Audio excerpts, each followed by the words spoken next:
नमस्कार मित्रों, कैसे हैं आप सभी लोग।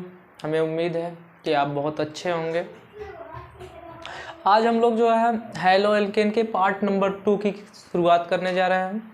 कल आपको हमने जो है हेलो एल्केन के सामान्य परिचय के बारे में बताया था, हाइड्रोकार्बन के बारे में बताया था, हेलो एरीन से संबंधित थोड़ी बहुत बातों के बारे में बताया था और हेलो एल्केन के वर्गीकरण के बारे में आपको समझाया था। ठीक है, तो वर्गीकरण की जो पद्धति थी कल हम पढ़ा रहे थे आपको कार्बन के आधार पर हेलो एल्केन का वर्गीकरण कर पढ़ा रहे थे, कार्बन की संख्या के आधार पर। तो थोड़ा सा वहाँ पर रह गया था, कार्बन की संख्या के आधार पर हेलो एल्केन के वर्गीकरण को, उसको थोड़ा सा हम लोग पढ़ लेते हैं। फिर उसके बाद हम लोग हेलो एल्केन के विचरण अर्थात हेलो एल्केन के निर्माण की प्रक्रिया का अध्ययन करेंगे। ठीक है, थोड़ा सा इम्पॉर्टेंट है, आप देख लीजिए। हेलो एल्केन का वर्गीकरण कार्बन की संख्या के आधार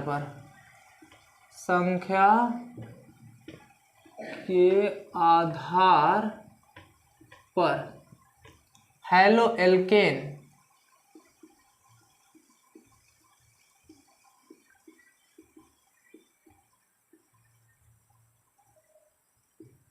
वर्गीकरण लिख दे रहे हैं। ठीक है, हेलो एल्केन का वर्गीकरण हम लोग पढ़ रहे हैं कार्बन की संख्या के आधार पर। थोड़ा सा हमने आपको उस दिन बताया था कि पहले हमें जो है कार्बन सीखना होगा, कितने प्रकार के कार्बन होते हैं, किस टाइप के कार्बनिक यौगिक बनते हैं। हमने आपको बताया था प्राथमिक कार्बन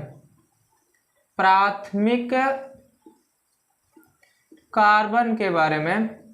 प्राथमिक कार्बन वह कार्बन जिसमें कोई कार्बन परमाणु मात्र एक ही कार्बन परमाणु से जुड़ा होता है। ऐसा कोई कार्बन परमाणु जो मात्र एक ही कार्बन परमाणु से जुड़ा हो, चाहे वो सिंगल बॉन्ड द्वारा जुड़ा हो, डबल बॉन्ड द्वारा जुड़ा हो या ट्रिपल बॉन्ड द्वारा जुड़ा हो, तो उसे हम प्राथमिक कार्बन या 1 डिग्री कार्बन कहते हैं। 1 डिग्री कार्बन, उसे प्राथमिक कार्बन कहते हैं या 1 डिग्री कार्बन कहते हैं। एग्जाम्पल के तौर पे आप देख सकते हैं ऐसे CH3 सिंगल बॉन्ड CH3। तो CH3 सिंगल बॉन्ड CH3 ये आपका कौन सा कार्बन है? प्राथमिक कार्बन। इसमें एक कार्बन परमाणु जो है, चाहे आप इस कार्बन परमाणु को लीजिए या इस कार्बन परमाणु को लीजिए, इन दोनों कार्बन परमाणुओं में एक कार्बन परमाणु मात्र एक ही कार्बन परमाणु से अटैच है, तो ऐसे कार्बन को हम प्राथमिक कार्बन कहते हैं या 1 डिग्री कार्बन कहते हैं। दूसरा हम लोग पढ़ेंगे द्वितीयक कार्बन, जिसको बोलते हैं हम लोग 2 डिग्री कार्बन। द्वितीयक कार्बन या हम लोग इसे बोलते हैं 2 डिग्री कार्बन। द्वितीयक कार्बन क्या होता है? ऐसा कोई कार्बन जो 2 कार्बन से जुड़ा हो। ठीक है, CH3 CH और यहाँ पे हमने लिख दिया है CH3। तो आप यहाँ पर देखिए कि ये कार्बन जो परमाणु है वह एक तो इससे भी जुड़ा हुआ है और दूसरा इससे भी जुड़ा हुआ है। तो ऐसे कार्बन को हम लोग क्या कहते हैं? 2 डिग्री कार्बन या द्वितीयक कार्बन कहते हैं। ठीक है, इसे हम लोग 2 डिग्री कार्बन या द्वितीयक कार्बन कहते हैं। तो हमें उम्मीद है आपको समझ में आ रही होगी बात। जब एक कार्बन परमाणु एक ही अकेला सिंगल ही हो, अगर मान लो सिंगल ही कार्बन परमाणु हो, तो वो सिंगल परमाणु ही 1 डिग्री कार्बन हो सकता है। और अगर कोई ऐसा कार्बन परमाणु आपको मिले जो एक कार्बन परमाणु और वो श्रृंखला बना रहा हो, बट उसके दोनों पास में एक एक ही कार्बन परमाणु अटैच हुए हों, तो ऐसे कार्बन को 2 डिग्री कार्बन कहते हैं। तीसरा हम कह सकते हैं तृतीयक कार्बन में ऐसा कोई कार्बन जो 3 कार्बन से जुड़ा हो। यहाँ से एक हाइड्रोजन पृथक कर दे रहे हैं और वहां पे हम क्या कर दे रहे हैं? कार्बन को अटैच कर दे रहे हैं। तो वो आपका कौन सा कार्बन हो गया? 3 डिग्री कार्बन हो गया या तृतीयक कार्बन हो गया। ठीक है, चतुर्थक कार्बन भी होते हैं, लेकिन चतुर्थक कार्बन के बारे में हमें अध्ययन करने की यहाँ पे कोई आवश्यकता नहीं है। ठीक है, अब कार्बन की संख्या के आधार पर हैलो एल्केन का हम लोग वर्गीकरण कर रहे हैं। कार्बन की संख्या के आधार पर कैसे हैलो एल्केन का वर्गीकरण होगा, तो वहां पे हम ऐसे कर सकते हैं, जैसे 1 डिग्री कार्बन है तो हो सकता है 1 डिग्री हैलो एल्केन भी हो सकता है। तो 1 डिग्री हैलो एल्केन क्या होगा, यहाँ से कोई हाइड्रोजन पृथक होता हो, यहाँ से कोई हाइड्रोजन पृथक हो, चाहे यहाँ से हाइड्रोजन पृथक हो या यहाँ से हाइड्रोजन पृथक हो, तो चाहे जहाँ से अगर हाइड्रोजन पृथक होता है और उसके स्थान पर कोई हैलोजन, अब मान लीजिए कोई हैलोजन X ही जोड़ लो। हैलोजन का मतलब आप समझते ही हैं, हैलोजन का मतलब होता है फ्लोरीन, क्लोरीन, ब्रोमीन और आयोडीन। ब्रोमीन और आयोडीन चाहे जो जुड़े, तो ऐसे कार्बन को हम बोलते हैं 1 degree haloalkane. 1 degree haloalkane या प्राथमिक, ठीक है, इसको बोलते हैं प्राथमिक haloalkane. 1 degree haloalkane या इसको बोलते हैं प्राथमिक हैलो एल्केन। ठीक है, यहाँ पे आप क्लोरीन भी जोड़ सकते हैं, फ्लोरीन भी जोड़ सकते हैं, ब्रोमीन और आयोडीन। तो ये आपका 1 डिग्री हैलो एल्केन हो गया। अब 2 डिग्री कार्बन से, 2 डिग्री कार्बन से बात समझिएगा, 2 डिग्री कार्बन से यदि कोई हैलोजन परमाणु जुड़ा हो तो वो 2 डिग्री हैलो एल्केन हो जाएगा। 2 डिग्री या द्वितीयक, इसको हम लोग बोलते हैं 2 डिग्री या द्वितीयक हैलो एल्केन। 2 डिग्री या द्वितीयक हैलो एल्केन। अब एग्जाम्पल के तौर पे आप यहाँ पे देख लीजिए, CH3 आपको हैलोजन परमाणु वहीं पर जोड़ना है, वहीं पर आपको हैलोजन यहीं पर ही जोड़ना है। ठीक है, यहीं पर आप हैलोजन जोड़ेंगे जहां से यह कार्बन कितने कार्बन से अटैच हुआ हो, 2 कार्बन से अटैच हुआ हो, वहां पे कौन सा होगा, द्वितीयक हैलो एल्केन होगा। ठीक है, तो यहाँ पे ये हो जाएगा द्वितीयक हैलो एल्केन। द्वितीयक हैलो एल्केन की इंट्रोडक्शन अगर आपसे कोई पूछे कि द्वितीयक हैलो एल्केन क्या होता है, तो हम कह सकते हैं कि द्वितीयक हैलो एल्केन एक ऐसे हैलो एल्केन है जिसमें हैलोजन परमाणु जो होता है वो 2 डिग्री कार्बन से जुड़ा होता है। अगर वो 2 डिग्री कार्बन से जुड़ा है तो वो कौन सा होगा, तृतीयक हैलो एल्केन। और तीसरा हम लोग पढ़ेंगे तृतीयक हैलो एल्केन के बारे में, सेम वही डिफिनेशन होगी तृतीयक हैलो एल्केन की। तृतीयक हैलो एल्केन क्या होंगे, ऐसे हैलो एल्केन जो 3 डिग्री कार्बन से जुड़े होते हैं, ऐसे हैलोजन परमाणु जो 3 डिग्री कार्बन से जुड़े होते हैं, ऐसे हैलो एल्केन को हम कहते हैं तृतीयक हैलो एल्केन या 3 डिग्री हैलो एल्केन। तृतीयक या 3 डिग्री हैलो एल्केन, तृतीयक या 3 डिग्री हैलो एल्केन कहते हैं। एग्जाम्पल यहाँ देख लेते हैं।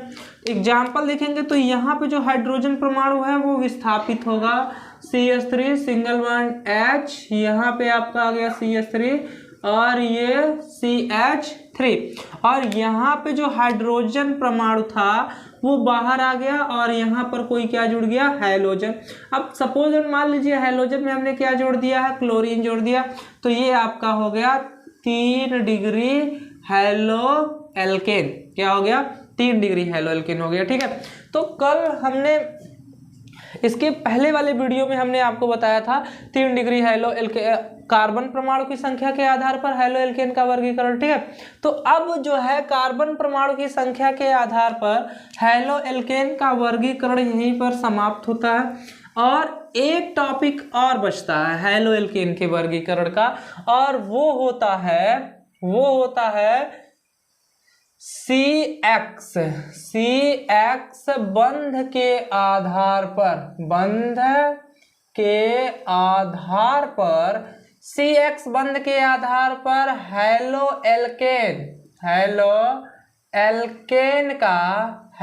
एल्केन का वर्गीकरण करण, ठीक है। CX बंध के आधार पर हैलो एल्केन का वर्गीकरण। अब देखिए सपोज दैट आप यहाँ पे मानिए CX बंध जो है वह कार्बन 3 बंध बनाएगा, या तो एक सिंगल बॉन्ड 3 सिंगल बॉन्ड बना लेगा, या तो वह क्या करेगा और एक डबल बनाएगा एक सिंगल बनाएगा, इसके साथ X यानी हैलोजन जुड़े हुए हैं, ठीक है।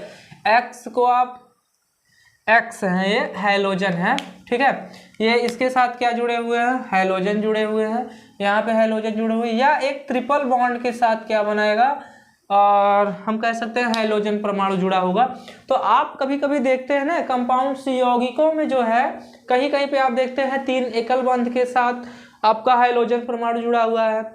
ऐसे यौगिक जिसमें एक डबल बॉन्ड है और हैलोजन परमाणु जुड़ करके हैलो एल्केन बना रहे हैं, या आप कहीं कहीं पे ऐसे देखते हैं कि एक ट्रिपल बॉन्ड है और एक ट्रिपल बॉन्ड के साथ हैलोजन परमाणु जुड़े होते हैं, तो वहां पर ये आपका इस टाइप का हो गया। तो ये 3 टाइप के होते हैं और 3 टाइप के हैलो एल्केन का वर्गीकरण कर रहे हैं।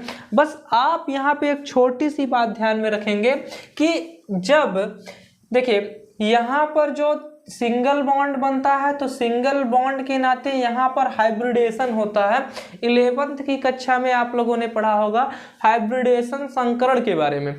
तो जब एक पी कक्षक और एक यस कक्षक आपस में संकरित होते हैं तो यस्पी संकरित कक्षक कहते हैं, और यहाँ पर एक पी कक्षक है, एक यस कक्षक है और 3 पी कक्षक हैं। तो सिंगल बॉन्ड जब यहाँ पर ऐसे कार्बनिक यौगिक जिसमें 3 एकल बंध होगा, कहीं भी आपको डबल बॉन्ड उस यौगिक में देखने को नहीं मिलेगा, तो आप डायरेक्टली सीधे के सीधे आप वहां पे ऐसा लिख देंगे कि ये जो संकरण है sp³ संकरण है, ठीक है। sp³ हाइब्रिडेशन है और सेम डबल बॉन्ड होगा, तो आप यहाँ पे कह सकते हैं sp² संकरण होगा। और जब आपको एक ट्रिपल बॉन्ड देखने को मिलेगा तो आप कह सकते हैं sp संकरण। तो इस हिसाब से भी इसका वर्गीकरण हो गया। बहुत महत्वपूर्ण नहीं है, लेकिन हम कह सकते हैं CX बंध के आधार पर हैलो एल्केन 3 प्रकार के होते हैं। ऐसे हैलो एल्केन जो ऐसे कार्बनिक यौगिक में जुड़े होते हैं जहां सभी कार्बन परमाणुओं के मध्य एक एकल बंध उपस्थित होते हैं, तो वहां पर sp³ संकरण बनता है।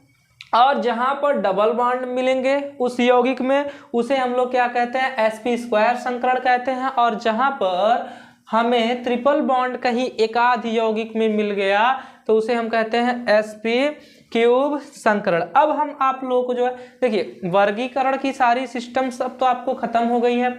अब हम लोग हैलो एल्केन के निर्माण के बारे में पढ़ेंगे कि हैलो एल्केन का निर्माण कैसे होता है।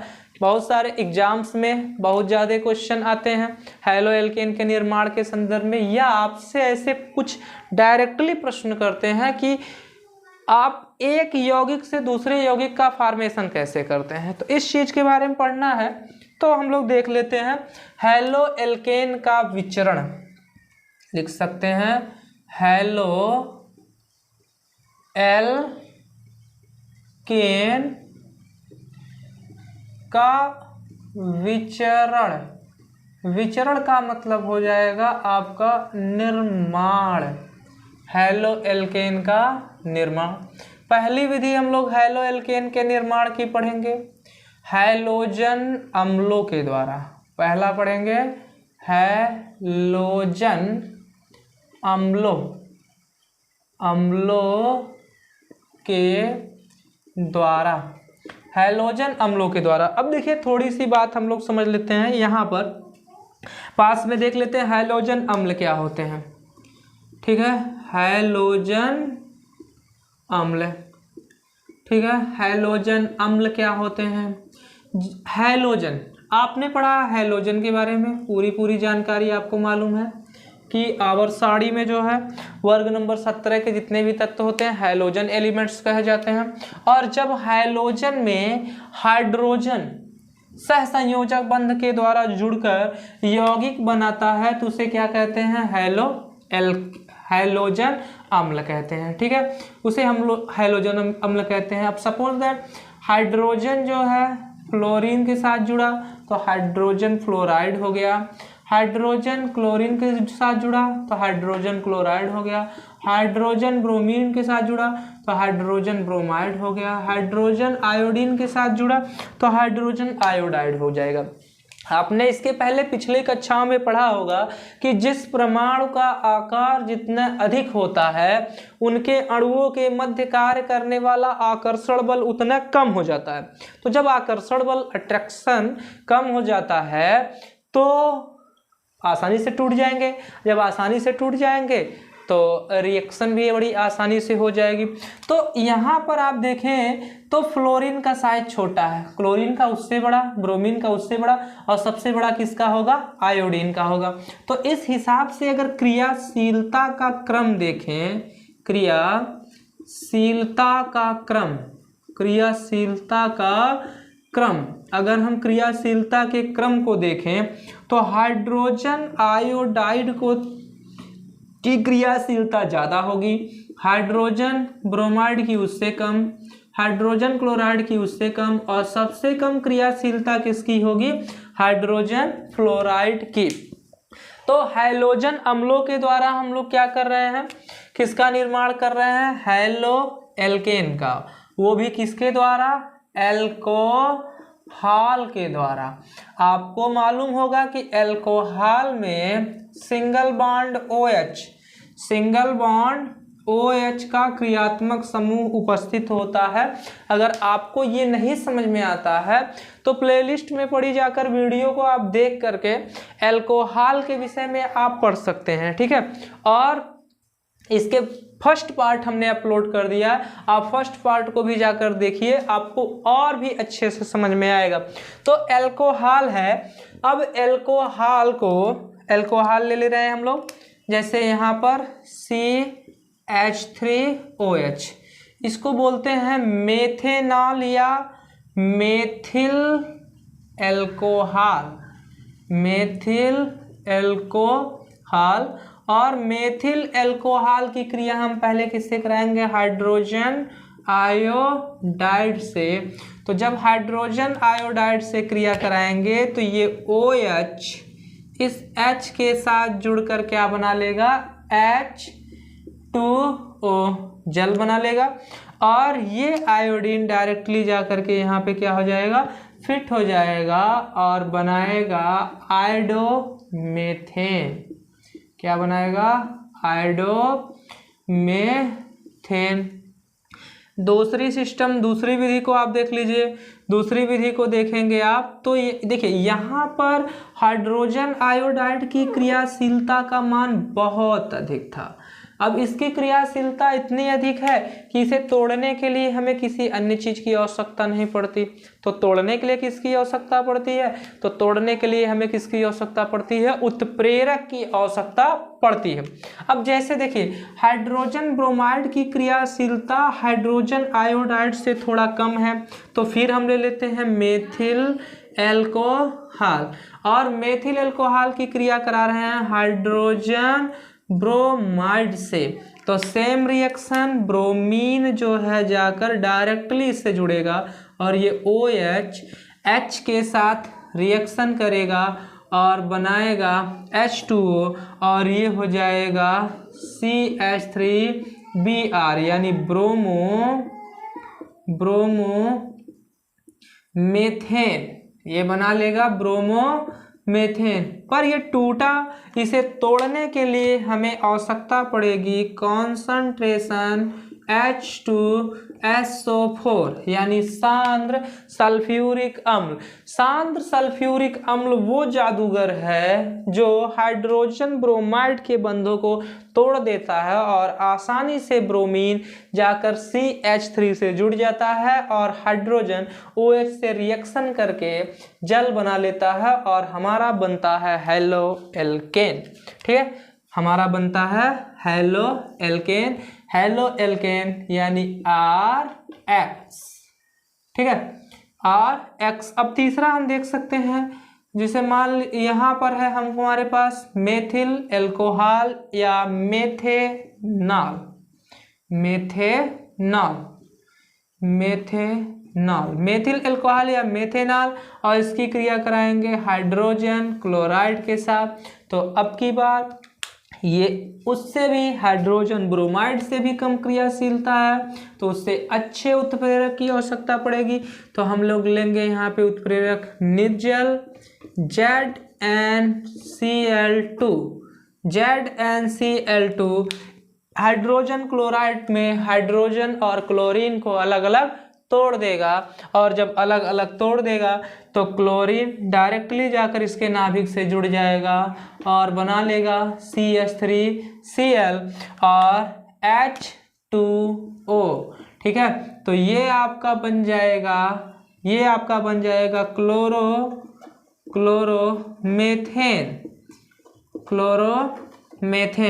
ठीक है, तो ये हेलो एल्केन बनाने की पहली विधि है। नेक्स्ट वीडियो में हम लोग जो है हेलो एल्केन बनाने की और ढेर सारी विधियों के बारे में पढ़ेंगे।